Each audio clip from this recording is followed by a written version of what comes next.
wants to find out the truth about British intelligence, and its misuse sometimes by fraudsters that steal power in our so-called democratic system, which has become a plutocracy. Well, we get to end up on thrones of dignity with the sight of all things. Now, this is a beautiful image because to me, it reminds me of my eagle vision. Like St. John, my symbol is an eagle, which came to me in shamanic work I did years ago. It's my, power animal. Now, the eagle is the symbol of St. John because he's the patron saint of theologians. What we do is we can see the bigger picture. We can see the eagle-eye perspective. We can see how everything connects up across time and space and across different religions, across different intellectual and spiritual currents.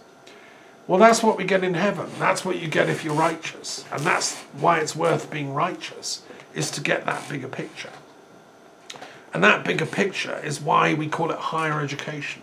The higher you go up the ladder of gnosis, the higher you get to see, like an eagle. And then everything falls into place. You understand, oh, that farm, yeah, I see it's part of that hill. Oh, it's over that valley. Oh, it's that stream, it's that lake, and so on and so on. That's why I love going up Cadair Idris in Wales. The view from the top is just to die for.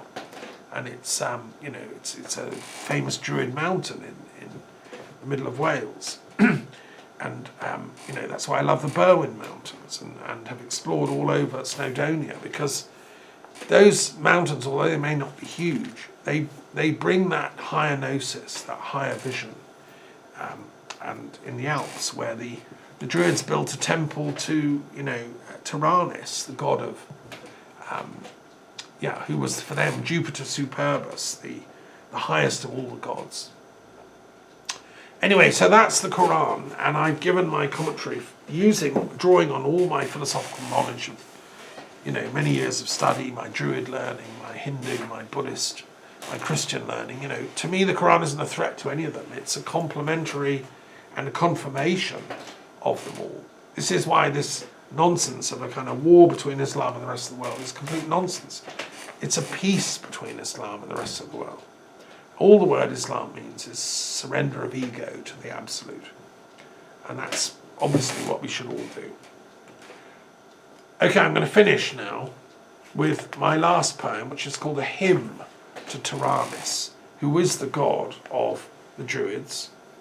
In Gaul, he was the top god, and he was known because he held a wheel in his hands.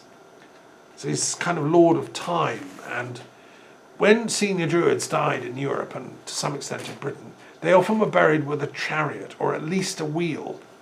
And we found all these interesting Celtic burials that archaeologists have discovered over the last decades. And they often have, strangely, a sort of wheel propped up. When my friend Terry Dobney died, he wanted his wheels, his bikes to come out and process down the Avebury street past the Red Lion. Now that's so typical. That's what a Druid, loves, the wheels. And so this is a hymn to Taranis, the god of time. Into the underworld we all must go, and find Taranis standing there, his head cocked quizzically, holding his wheel as ever, the lord of time. Lightning, and down there thunder rumbling, a club over his shoulders, as he stands waiting and winking, pointing to justice. Then, setting off into the dark forest of death, the Hercynian wood, where each generation trundles on over the bones of our ancestors, stepping carefully, letting the stories and sorties unfold. In spite of this, of how much history of battles and dynasties, we haven't even yet left the wooden age.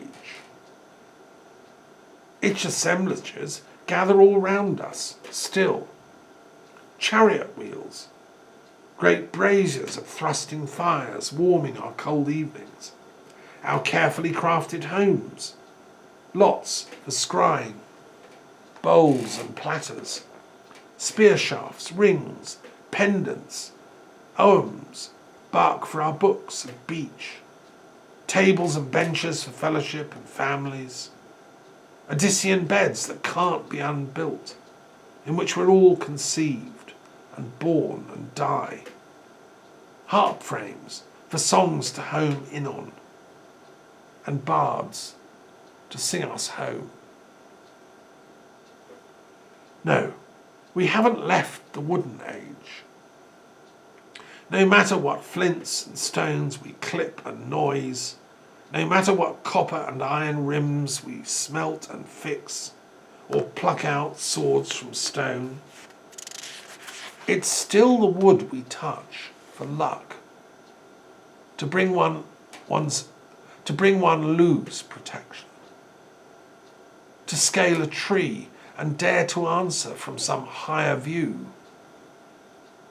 It's still the tree that forges logic's ladder in us, and that holds the fruit we daren't eat, yet want to. And the birds, they all go there for shelter, to the trees of home, and serenade and glitter with their cries, given generously as prayer songs to the righteousness of everything, to nest out in and rear their young free, teaching them flightcraft, wider circling, academic grove branches, higher education. And thus did Plato meet the Druids, who walked down in the cool of evening towards the groves of Athens. And so did Bladud return from there refreshed and bubbling with ideas, his mind on fire for truth, his bards still speaking mysteries, their heads still singing on. Into the underworld we all must go, and find Taranis standing there, his head cocked quizzically, holding his wheel as ever, and asking, what did we do? What did we dare to learn, to know?